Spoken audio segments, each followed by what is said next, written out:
नमस्ते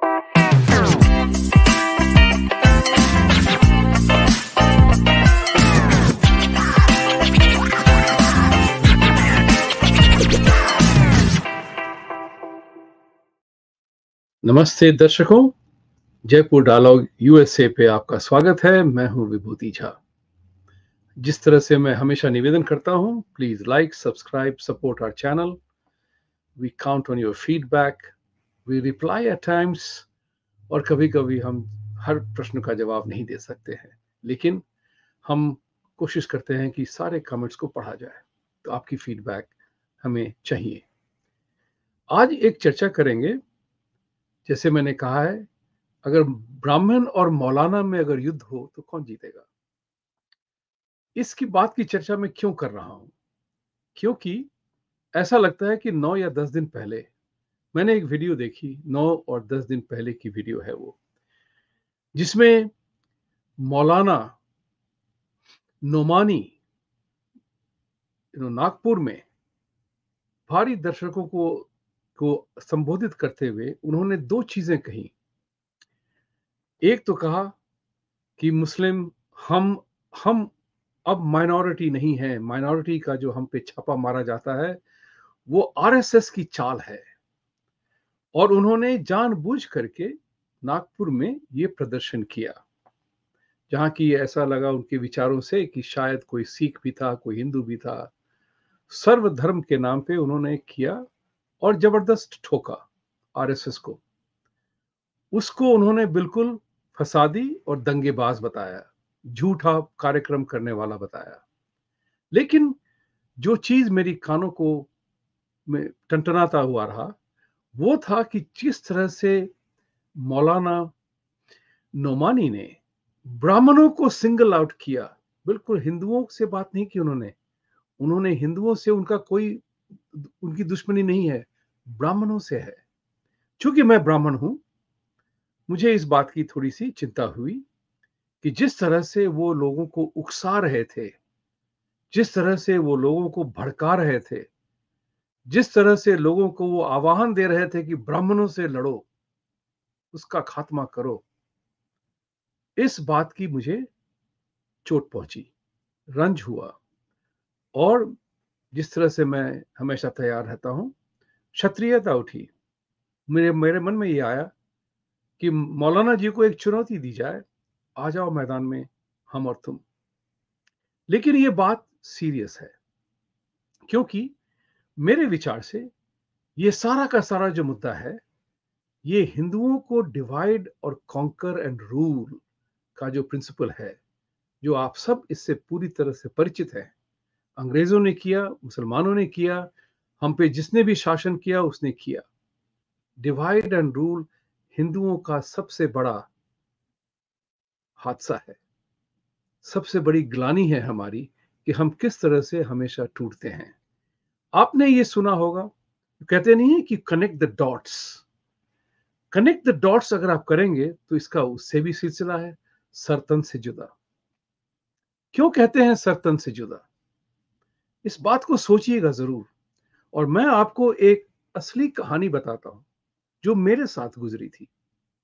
मेरे साथ लास्ट ईयर जैसलमेर में, लास्ट ईयर 2023 में जैसलमेर में हम लोगों ने एक समारोह आयोजित किया था।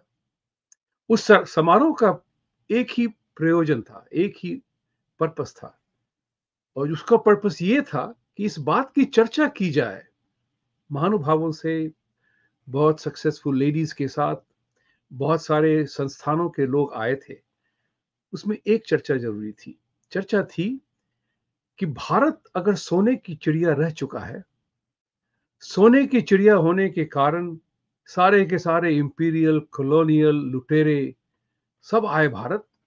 भारत दर्शन के लिए नहीं आए, इंडिया टूरिज्म के इनक्रेडिबल इंडिया टूरिज्म प्लान पे नहीं आए। वो भारत को लूटने आए थे, क्योंकि भारत एक सोने की चिड़िया है, थी उन दिनों। Marco Polo, Vasco da Gama, Columbus, सब इंडिया की तरफ ही आ रहे थे। सोचिए इस बात को, क्यों आ रहे थे? क्योंकि भारत एक सोने की चिड़िया थी। भारत के अमीरी का का जो बयान है वो सब आप जानते हैं, अब मुझे उसकी चर्चा नहीं करनी है। लेकिन ये सोचना है कि वो आए, उन्होंने लूटा हमारे देश को, तो मैंने ये सवाल उठाया था और हम कुछ लोग थे जिन्होंने ये चर्चा की, अगर अगर भारत उन दिनों 26 से लेके 30% से ज्यादा का ग्लोबल ट्रेड और जीडीपी में रखता था, वो कैसे हुआ? वो तो बिना बोटी कबाब और लगड़ी कबाब के बिना हुआ था। वो तो बिना अंग्रेजी के हुआ था। तो क्या हम करते थे उन दिनों? क्या हमारी भाषा थी? क्या हमारा प्रोडक्शन था? हम क्या बनाते थे जो लोगों को इतना पसंद आए, जो हम जग प्रसिद्ध हो गए और सोने की चिड़िया का वर्णन करके हम पे सारे लुटेरे हमारे यहाँ आ गए। तो हमने क्या किया उनके साथ? क्या उन दिनों की जो विद्वता थी, उन दिनों की जो सीख थी, उन दिनों का जो ज्ञान था, अगर उस समय में रेलेवेंट था, तो आज क्यों नहीं हो सकता है? इसी बात की चर्चा थी, क्योंकि हमारे स्कूल्स और कॉलेजेस में सारी वेस्टर्न थीम्स पढ़ाई जाती हैं, मैनेजमेंट टूल्स वगैरह वगैरह। तो उस दिन क्या हुआ था कि हमने उसी की चर्चा की थी। मेरे जब हम गाड़ी में जा रहे थे होटल की तरफ, तो उस समारोह के हम गाड़ियों की लोग बैठे थे, 2-3 ज्यादा। तो मेरे पीछे बैठे थे एक आईएएम टर्न्ड मॉन्क, जो हिंदू टीचिंग्स को का प्रमोशन करते हैं, और एक थे मेरे हमारे दोस्त निकले पूना से, मुस्लिम थे, और मैं आगे बैठा था। उस ड्राइवर का चालक, मेरी हमेशा से ये आदत रही है, जब भी भारत जाता हूँ तो वाहन चालक से मैं चर्चा हमेशा करता हूँ, बातें करता हूँ, क्योंकि वो हजारों लोगों से मिलते हैं और उनकी जो फीडबैक होती है वो ओपिनियन पोल से ज्यादा मजेदार होती है। तो मैंने उनसे उनका नाम पूछा, ये असली वारदात है। उनका नाम था रहमान। रहमान मियाँ से मैंने पूछा, जैसलमेर की क्या तारीफ करेंगे आप? तो उन्होंने फोर्ट के बारे में बताया बताया, वैसे करते करते अचानक रहमान मियाँ को क्या हुआ मुझे पता नहीं, लेकिन उन्होंने मुझसे कहा, शायद मेरी दाढ़ी से धोखा खा गए। उन्होंने कहा, ये ब्राह्मण लोग भी कैसे होते हैं, इतना छोटा समुदाय पूरे देश को चलाता है। बड़े रंज से कहा था उसने। तो मैंने कहा कि कौन ब्राह्मण चला रहा है देश को यार? देखिए मोदी जी ब्राह्मण है, मोदी जी ब्राह्मण है। तो मैंने उनसे कहा कि बरखुरदार, मोदी जी तो ओबीसी हैं, आपको किसने बताया कि वो ब्राह्मण है? तो उन्होंने बताया कि हमें तो सब लोग कहते हैं कि वो ब्राह्मण है, मुझे तो पता नहीं था। गनीमत ये थी कि मैं अकेला नहीं था, मेरे साथ 2 और थे, उन लोगों ने भी पुष्टि की, यू नो, जो थे मुस्लिम थे हमारे साथ, और जो जो मॉन्क थे हमारे साथ, उन्होंने भी कहा कि मोदी जी तो ओबीसी हैं। तो बेचारे रहमान की चेहरे से हवा उड़ गई थी। उन्होंने कहा कि हमें तो बताते हैं कि वो ब्राह्मण है। मैंने कहा कि जनाब, आप 10 साल से जिस इंसान को गालियां दे रहे हैं ब्राह्मण समझ के, वो तो ओबीसी निकला। अल्लाह मियाँ से माफी मांगिए। ऐसा ना हो कि वो नाराज हो जाएं कि आप एक बिल्कुल, कहते नहीं है कि इनोसेंट आदमी को गालियां दे रहे थे ब्राह्मण बना करके, समझे? दूसरी बात ये हुई, मैंने कहा कि राष्ट्रपति, यहाँ की जो राष्ट्रपति हैं वो भी ट्राइबल है, वो भी ब्राह्मण नहीं है, हिंदू ट्राइबल है वो तो। उसके मुंह से हवा उड़ गई थी। मैंने कहा कि आप लोगों को इतना झूठ बताया जाता है, जरा झूठ की पुष्टि करिए, जानकारी करिए, सवाल पूछिए, तभी सीखेंगे। बट इंपॉर्टेंट पार्ट वाज, जब मैंने उनसे कहा कि आपको किसी ने बताया है कि आपका आपका जो सर है, पूरे शरीर के हिसाब से उस कितना साइज है उसका? 1/3, 2/3, 3/4, 1/10, तो इतना छोटा है सर जो होता है, वो पूरे शरीर को चलाता है। वो मेरे साथ भी है, आपके साथ भी है। और मैंने उनसे कहा कि जब भी अपने भेजे का आप इस्तेमाल करते हैं, जब भी अपने ब्रेन पावर को आप देखते हैं और उसको इस्तेमाल करते हैं, आप उस दिन ब्राह्मण बन जाते हैं। ये सोचिएगा जरा। फिर मैंने उनसे ये भी कहा, जब आप अपने हाथ पांव का इस्तेमाल करते हैं लड़ाई के लिए, चलने के लिए, काम करने के लिए, तो आप क्षत्रिय बन जाते हैं। और जिस पापी पेट के लिए आप गाड़ी चलाते हैं, उस ये आपकी व्यवस्था है, आप वैश्य हैं, ड्राइवर के नाम पे वैश्य हैं। और जब आप अपने मूल मूत्र की सफाई करते हैं, मल मूत्र की सफाई करते हैं, तब आप शूद्र हो जाते हैं या डोम हो जाते हैं। तो आपका शरीर आपके सारे फंक्शंस को जिस वक्त पे आप जो करते हैं वो बन जाता है। आपके हाथ पांव निहत्थे हो जाएंगे अगर सर न रहा तो। बात इसको ख्याल रखिएगा। उस रहमान ने कहा मुझसे कि झा साहब, साहब जी, झा तो नहीं जानता था मेरा नाम वो, साहब जी ये चीज तो मुझे आज तक किसी ने बताई नहीं। मैं आपसे इस बात की चर्चा क्यों कर रहा हूं? जबकि मौलाना नौमानी कह रहे थे कि ब्राह्मणों को सिंगल आउट किया जाए, उसका कनेक्शन है सर तन से जुदा, जिसके बारे में आप सुन चुके हैं, आप जानते हैं। तो जिस दिन आपका सर का तन से जुदा हो जाएगा, आप जितने भी भीमकाय हो, कितने भी ज्ञानी हो, कितने भी पुरुषार्थ हो, कितनी भी आपकी शक्ति हो, आप बिल्कुल निहत्थे ही नहीं, आप बिल्कुल निकम्मे हो जाएंगे। उसी का पर्पस है कि ब्राह्मण्स को हेट करो। आप इस काम को समझ रहे हैं? मैं तो ब्राह्मण जन्म से हूं, कर्म से मैं वैश्य हूं। करेक्ट? करेक्ट है कि नहीं है? हम अपने कर्मों से जाने जाते हैं ना। जैसे हमने पहले भी कहा है, बंबई में मैं बहुत सारे ड्राइवर से मिला हूं, जो कि जाता हूं वहां पे, गाड़ी लेता हूं, तो मिश्रा, झा, शर्मा, ठाकुर, सिंह, सरदार, मिंटो, सब मिलते हैं, मराठे सब मिलते हैं, गाड़ी अली सब मिलते हैं मुझे ड्राइवर मिलके। तो क्या उनकी जात क्या है? उनका जात उनकी कर्म से स्टेबलाइज होता है। वो ड्राइवर्स हैं। उसी तरह से जो काम करता है वो वही बनता है। तो मौलाना जी की जो हरकत थी, ये बहुत ही बुरी बात है, जिसमें उन्होंने हिंदुओं को बांटने के लिए सबको एक तरफ कर दिया, बोला ब्राह्मण को मारो सारे को। अब मैं इस नाराजगी से कह रहा हूं, जब मैं ये बात कह रहा हूं, उन्होंने ब्राह्मण को टारगेट किया, ये कहते हुए वो जानता है कि हिंदू टूटता है। उसके बाद वो राजपूत के पास आएंगे, उनको पता चल गया सर तन से जुदा हो गया तो राजपूत के हाथ पांव क्या करेंगे, अंबानी और अदानी के पेट क्या करेंगे। राइट? सोचिए इस बात को। तो ये मेरा आह्वान है आप सबों को। इसमें एक बात और भी है इंपॉर्टेंट। नागपुर में ये समारोह किया गया। नागपुर आरएसएस का गढ़ है, हेडक्वार्टर्स है। आप इस बात को और भी समझें। जो शत्रुबोध और पूर्व पक्ष की महत्ता तभी समझ में आती है जब आप नजारा देखेंगे, and when you connect the dots. Please do pay attention. It's not, my talk is not about against Islam. My talk is about how Islam is trying to destroy Hindus. You understand the difference? इस बात को समझिए। I'm not talking against Islam. I'm talking about against Islamic philosophy to destroy Hindus and the political Islam that tries to dominate you and I. This is what is important to understand. हमारा धर्म तो यही कहता है, you know, सर्वे भवन्तु सुखिनः सर्वे सन्तु निरामया। Right? हम तो सारी दुनिया की दुहाई देते हैं, लेकिन दूसरा क्या कर रहा है? तो मेरा ये विचार है कि हमें युद्धग्रस्त होना पड़ेगा, सारे हिंदुओं को ये मानना पड़ेगा।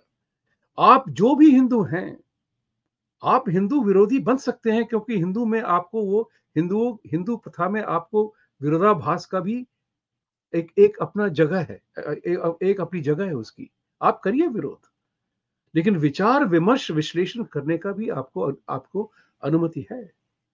विचार विमर्श विश्लेषण, डिबेट, डायलॉग एंड डिस्कशन करना है। अगर वो ना करेंगे तो हम इंसान क्यों हैं फिर? इस बात को समझना है। मुझे आपसे आपत्ति नहीं है, आपकी फ्रीडम ऑफ स्पीच से मुझे कोई आपत्ति नहीं है। मुझे आपत्ति है, और मैं इसकी आपत्ति कर रहा हूं, कि आपको हमें नाश करने का कोई हक नहीं है। अगर आप वो हक जताएंगे तो मैं भी मैदान में उतरूंगा। ये मेरा भी धर्म है। तो इस सिलसिले में मैं आप सबों से कहूंगा कि आरएसएस को भी ये सोचना चाहिए कि उनको एक जलसा करने का फ्रीडम है, वो इस समाज में है। क्या वो हमें ये जलसा करने का अवसर इस्लामिक मुल्कों में देंगे? This is what is important to demand, reciprocity, respect. अगर आप रेसिप्रोसिटी और रिस्पेक्ट नहीं मांगेंगे तो आपको वो मिलेगा भी नहीं। रिमेंबर दैट, जब तक आप अपने आप को असर्ट नहीं करेंगे, लोग आपकी बात न सुनेंगे, न मानेंगे। कहते हैं ना कि सर तो झुकता है, झुकाने वाला चाहिए। तो आज हमें अपने 3 मूल सिद्धांतों को फिर से रिविजिट करना पड़ेगा। वीकनेस के कारण नहीं, but because of the ability to adjust and accommodate and fine tune it. तो जिस तरह से हम कहते हैं, धर्मो रक्षति रक्षत, राइट? ये इसके पहले क्या आता है? अहिंसा परमो धर्म। अहिंसा परमो धर्म के नाम पे हम बिल्कुल निकम्मे हो गए। We have to revisit this philosophy again, because उसके बाद तुरंत आता है धर्मो रक्षति रक्षत। आपको धर्म युद्ध के लिए हमेशा तैयार रहना पड़ेगा। अगर इसी बात को मानिए आप कि अगर आपके परिवार पर कोई प्रहार करेगा, चाहे आप जैन हो, बुद्धिस्ट हो, हिंदू हो, ब्राह्मण हो, जो भी हो, तो आप उठेंगे ना? या आप अपनी बीवी बच्चों को जाने देंगे हवसियों हवसियों से सफर करने के लिए? नहीं होगा ना वैसा। आप लड़ेंगे या मरेंगे। उसी तरह से वसुधैव कुटुंबकम, सर्वे भवन्तु सुखिनः, हम तो मानते हैं इस बात को, लेकिन क्या हमारा विरोधी इस बात को मानता है? अगर वो ना मानता हो तो what do we need to do? कहते नहीं कि सोए हुए इंसान को आप जगा सकते हैं, जो सोने का बहाना करता है ना, उसको आप जगा नहीं सकते। वो तो जगा हुआ है ही ऑलरेडी, वो तो बहाना कर रहा है, वो तो एक नौटंकी कर रहा है। तीसरा, अतिथि देवो भव। हमारे धर्म में अतिथि की एक महत्ता है, मैं उसको मानता हूं, लेकिन मुझे यह भी जानना पड़ेगा कि मेरा अतिथि दरवाजे पे दस्तक कौन मार रहा है। अगर वो हमारा गला काटना चाहता है, हिंदुओं का गला काटना चाहता है, तो हमें उसको सत्कार नहीं करना है, हमें उसका प्रतिकार करना है। इस बात को मानते हुए मैं आज आपसे ये निवेदन करूंगा कि ये जो नागपुर में जो मौलाना नौमानी साहब ने जो ब्राह्मण को सिंगल आउट करके हिंदुओं का सर्वनाश करने का जो बीजारोपण किया है उसने, इस बात को आप समझें। आप कितने भी बड़े इस्लाम सपोर्टर हो, आप हमेशा ही काफिर बने रहेंगे और आपका सर भी कटेगा आपका समय आने के बाद।